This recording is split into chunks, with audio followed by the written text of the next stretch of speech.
Trying to start dropshipping in 2024 can be extremely overwhelming. Let's face it, there's so much information out there right now on the internet. It can get complicated very quickly, and most of the time it's pretty hard to figure out where to start. The e-commerce industry has been growing rapidly over the last few years, almost over the last 10 years. And the people that have hopped on this trend and opportunity are the ones that have made the most money with it, and it's made a lot of multi-millionaires in a short period of time. And the best part is you're not too late because it's continuing to grow, so it can do the same for you. That's why in this video, I'm gonna lay out an exact plan for you guys, step by step, of what you need to look forward to and start with in dropshipping. If you are a complete beginner, this is perfect for you because you're gonna know what you're getting into. With this simple setup, I've been able to create multiple 6- and 7-figure stores. So if I was gonna start all over again, this is exactly what I would do. All right, step 1 is actually picking out your product. If you can't find a product to sell or you get stuck on that, you can't even build a store. It really all starts here. Picking out your product is extremely important, and if it's not a high quality product, you're gonna get a lot of refunds, chargebacks, and it's just gonna be a massive headache. You need to figure out exactly what you wanna sell following this proven method. That way you can take it and consistently find winning products. Now, this is the framework that I use for looking for winning products. Firstly, it's gotta be problem solving. Problem solving products by far are the easiest to sell on Facebook, Instagram, TikTok, you name it, because people already have this problem and they need your product to solve it. And this ties into the second part of the criteria, which is your product needs to have multiple marketing angles. So if you come across a product and you're not really sure what problem it solves, you can essentially create these problems to solve with marketing angles. Now, what marketing angles are, if you're not familiar, are different ways to approach selling your product, essentially positioning your product in different ways to appeal to different audiences. For example, let's take a look at this comforter right here. This is Zoburlo. So it says, say goodbye to complicated carriers and hello to the mama's bonding comforter. Now, one potential marketing angle right off the bat is being able to be close and bond with your child, keeping them safe, close to you, and comfortable. Now, another marketing angle, looking at it in a completely different way, is actually the comfort of the mother, right? So a lot of these baby carrying things can maybe hurt your back, but with this ergonomic position, it puts less strain on your back and it keeps your baby close to you, while you as the mother do not pick up that extra pain from carrying around your baby.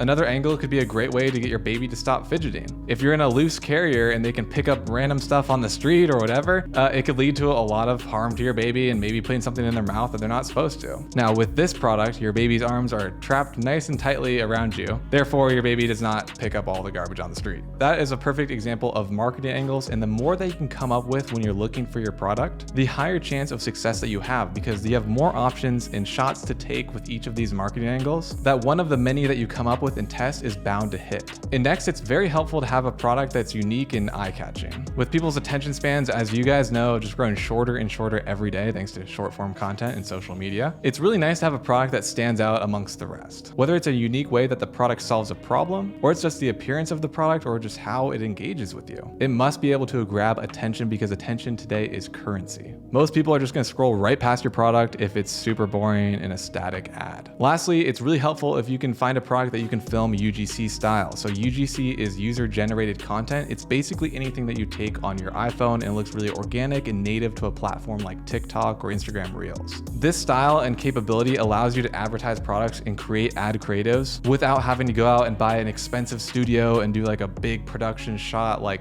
Coca-Cola would do or something like that. You can run this as a one-man store and a one-man business and handle all of this. And the best part is UGC content is doing very, very well. People are kind of sick of these overproduced advertisements and they just want to see something that feels real and authentic.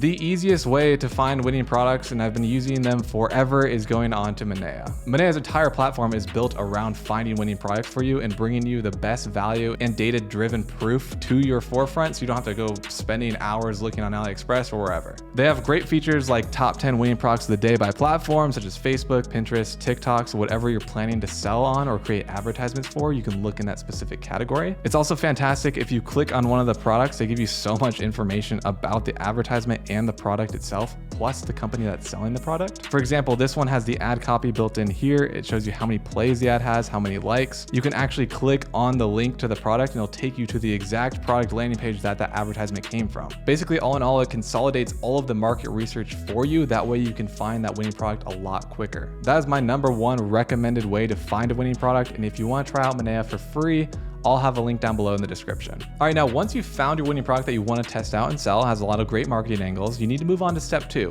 And step 2 is building out your store. And building out a website doesn't have to be extremely complicated. You can now build a store easier than ever on Shopify. On Shopify, I'm sure you're a little bit familiar with it, but they've got free templates, free themes to use. Everything is in like a block format, so building out your website is just super easy. You don't need any coding experience at all. There's a lot of people out there that say you need these like really expensive paid themes to build out a nice store. I just don't think that's necessarily true. You could definitely use a free theme, but then actually just learn what makes up a good website, and you can do all of that on a free theme. So you don't really have to go out there and spend a ton of money on a custom theme and all that stuff. Now you need to build a modern, minimalistic type of store without too much flash to it and scammy timers and all those things. It just doesn't work. It's very low converting. Let me show you an example of a bad looking website. You might think that this is just a regular looking website, but there's just so much wrong with this actual website. There's 1,000 visitors right now in the store. Come on, who's believing that? But on top of that, there's only 1% of items left in stock. Tight inventory. We got pop-ups on the left side here, nonstop going. A bunch of like credit card processing things that's saying it's secured. I hope it's secured, right? I mean, it's not horrible. I don't want to bag on it too much, but it's not really where it needs to be in 2024. Now, if we take a look at this website, look how clean it looks. The colorways are perfect. They're all matching. It's very simple, friendly, and minimalistic. It looks great. It's just a better quality build overall than that last website you saw. That is just so like 2017 dropshipping. Look up this website, myuv.ca.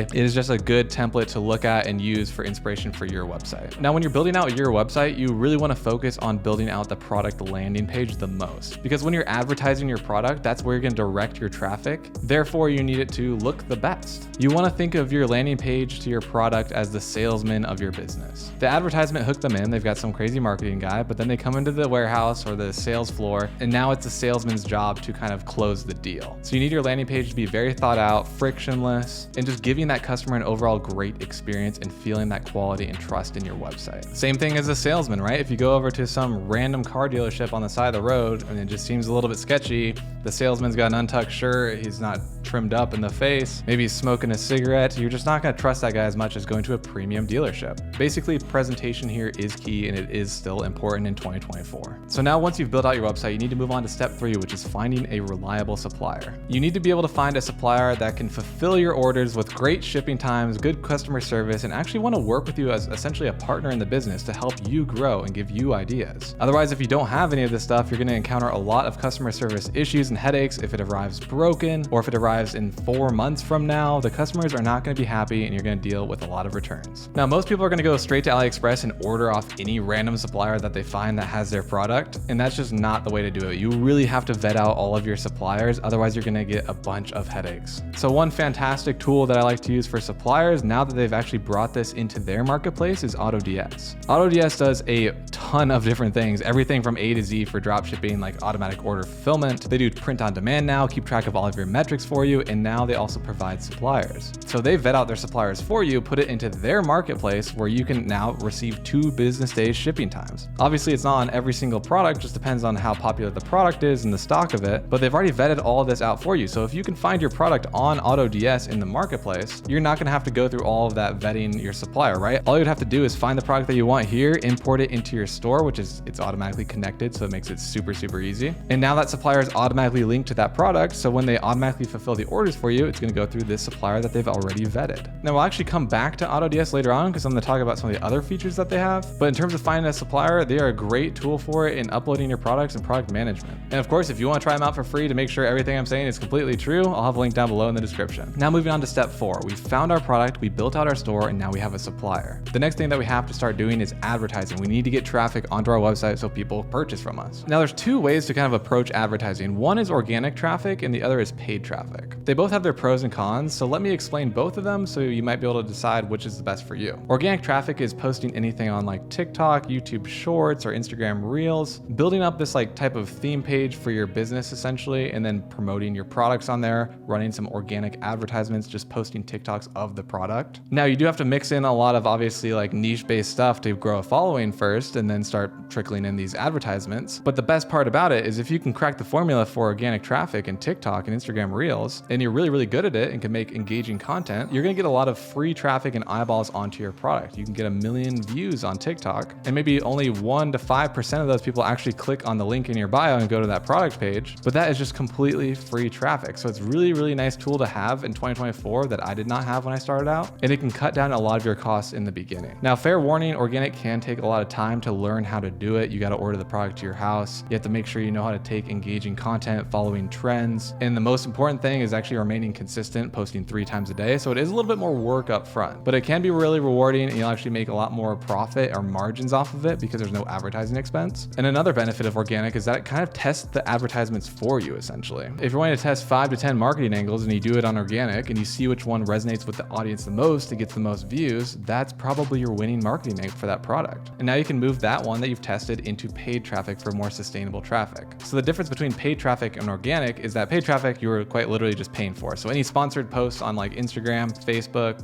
Snapchat, Pinterest, TikTok, whatever it may be, you would go into their ad manager, upload your ad, choose your targeting, age, and all those things, and then pay a certain amount per day to run this ad in front of people. Now, when using paid traffic, there's a couple things to keep in mind. The higher budget that you have doesn't necessarily mean you're gonna get better results. It means you're gonna get your data quicker. So if you're spending $5 a day on paid traffic versus 25, it's obviously 5 times more spend, 5 times more traffic, and then you can make educated decisions based on that amount of data that you need to look at. A good rule of thumb for testing a marketing angle is running 3 to 5 times paid traffic your average order value. So if your product price is $50, you would want to run $150 to $250 in ad spend. That should actually give you enough data to look at it and say, you know, how many people purchase? Is it worth it? Am I breaking even? What do people like about this ad? Where are people dropping off? Then you can make decisions moving forward to better your ads or your angle. Now, number 2 about paid traffic is the thing about interest targeting. So long story short, after iOS 14.5 and the privacy updates, all of the social media platforms are really pushing people to go broad in their interest targeting. Unlike 2017, 2018, when you'd put in like Starbucks as an interest and, you know,